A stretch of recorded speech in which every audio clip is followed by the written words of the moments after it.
السلام علیکم ورحمۃ اللہ وبرکاتہ۔ قصہ حضرت آدم علیہ السلام۔ بسم اللہ الرحمن الرحیم۔ اللہ تعالیٰ نے انسانیت کو سیدھی راہ دکھانے کے لیے بہت سے نبی اور رسول علیہ السلام بھیجے، جن کی صحیح تعداد صرف اللہ عز و جل ہی کو معلوم ہے۔ البتہ چند انبیاء علیہ السلام کا ذکر اللہ عز و جل نے قرآن مجید اور رسول اکرم صلی اللہ علیہ وسلم نے حدیث مبارکہ میں کیا ہے۔ ان میں سے سب سے پہلے نبی حضرت آدم علیہ السلام ہیں۔ حضرت آدم علیہ السلام کی پیدائش۔ مفسر قرآن حضرت عبداللہ بن عباس رضی اللہ عنہ نے فرمایا، حضرت آدم علیہ السلام کی تخلیق سے تقریباً 2000 سال پہلے اللہ تعالیٰ نے زمین پر جنوں کو آباد کیا۔ جب جنات زمین میں فساد پھیلانے اور آپس میں قتل و غارت کرنے لگے تو اللہ تعالیٰ نے ابلیس شیاطین کے باب کو فرشتوں کی معیت میں بھیجا کہ جنات کو سمندروں اور جزیروں کی طرف بھگا دو۔ ابلیس نے فرشتوں کو ساتھ لے کر جنات کو سمندروں اور جزیروں کی طرف بھگا دیا۔ ابلیس شیاطین کا باپ خود بھی جنات کی نسل میں سے تھا، لیکن کثرت عبادت کی وجہ سے اللہ تعالیٰ نے اسے فرشتوں کا سردار بنا دیا۔ فرشتوں کا سردار بننے کی وجہ سے ابلیس میں غرور اور تکبر پیدا ہو گیا۔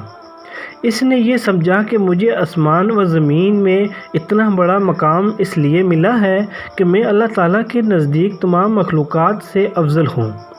اللہ تعالیٰ کو اس کا غرور اور تکبر پسند نہیں آیا، اور اسی وقت اللہ تعالیٰ نے فرشتوں کے سامنے ایک ایسی مخلوق کو پیدا کرنے کا اظہار فرمایا جو زمین میں اللہ تعالیٰ کی نیابت قائم مقامی کرے۔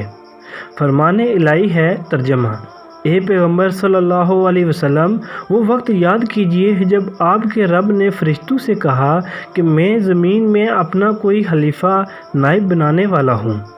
فرشتے زمین میں جنات کا فساد اور خون ریزی دیکھ چکے تھے۔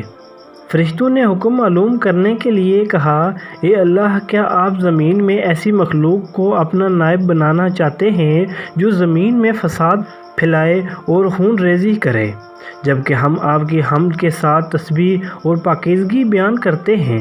اللہ نے فرمایا، جو حکمت میں جانتا ہوں وہ تم نہیں جانتے۔ سورۃ البقرہ آیت 30۔ پھر اللہ عز و جل نے اپنی چاہت کو عملی جامہ بناتے ہوئے حضرت آدم علیہ السلام کا پتلا اپنے ہاتھوں سے تیار کیا۔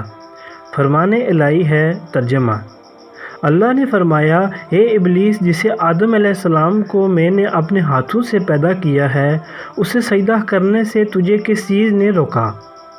سورۃ صاد آیت 75۔ حدیث رسول اکرم صلی اللہ علیہ وسلم۔ قیامت کے دن اہل ایمان جمع ہو کر آدم علیہ السلام کے پاس آئیں گے اور عرض کریں گے، آپ تمام انسانوں کے باپ ہیں۔ اللہ تعالیٰ نے آپ کو اپنے ہاتھ سے پیدا فرمایا، فرشتوں سے آپ کو سجدہ کروایا اور آپ کو چیزوں کے نام سکھائے۔ آپ اپنے رب کے سامنے ہماری سفارش کیجیے تاکہ ہمیں اس مصیبت میدان حشر کی ہولناکیوں سے نجات مل جائے۔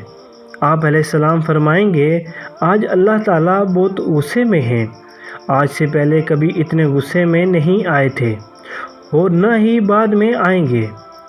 اللہ نے مجھے درخت کے پاس جانے سے منع کیا تھا، لیکن مجھ سے غلطی ہو گئی، لہٰذا آپ کسی اور کے پاس چلے جاؤ۔ بخاری عن انس رضی اللہ عنہ۔ سب سے افضل دن جمعہ کا ہے۔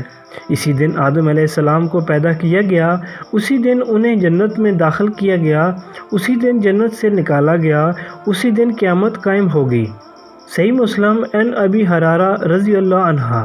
اللہ سبحانہ و تعالیٰ نے حضرت آدم علیہ السلام کی شکل و صورت بنانے کے بعد جب تک چاہا انہیں ڈھانچہ کی صورت میں پڑا رہنے دیا۔ ابلیس شیاطین کا باپ آدم علیہ السلام کے پاس چکر لگاتا رہتا تھا۔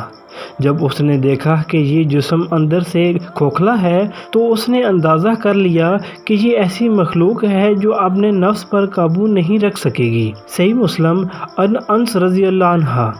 اللہ سبحانہ و تعالیٰ نے آدم علیہ السلام کو پوری زمین سے جمع کی مٹھی بھر خاک مٹی سے پیدا فرمایا۔ اسی وجہ سے آدم علیہ السلام کی اولاد بھی مختلف رنگوں کی مٹی کے مطابق پیدا ہوتی ہے۔ ان میں سفید، سرخ، سیاہ اور درمیانی رنگوں کے بھی ہیں۔